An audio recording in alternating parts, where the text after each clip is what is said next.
আসসালামু আলাইকুম রহমতুল্লাহ। অনেকেই আছেন পাঞ্জাবি বিজনেসের এ টু জেড জানতে চান, কীভাবে কী করবেন, কীভাবে কী না করবেন।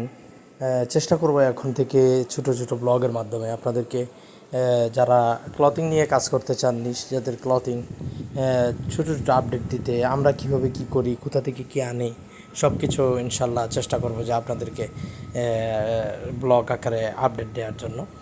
এখানে দেখতে পাচ্ছেন যে ওয়ারিদাইনের কাঁচামাল আসছে, পাঞ্জাবির কাঁচামাল, কাপড়, ক্লথিং কাপড়।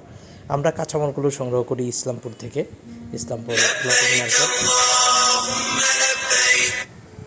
তো আপনিও কিন্তু এগুলো অনেক ধরনের আপনার কাঁচামাল, পাঞ্জাবির যাবতীয় কাঁচামাল আপনি ইসলামপুর পেয়ে যাবেন। বাটন থেকে নিয়ে এভরিথিং যা কিছু লাগে, পেস্টিং থেকে নিয়ে সব কিছু, পাঞ্জাবির কাঁচামাল সব কিছু কিন্তু ইসলামপুর পাওয়া যায়। অনেক রকমের কটন ফেব্রিক্স, আরং কটন থেকে নিয়ে জার্সি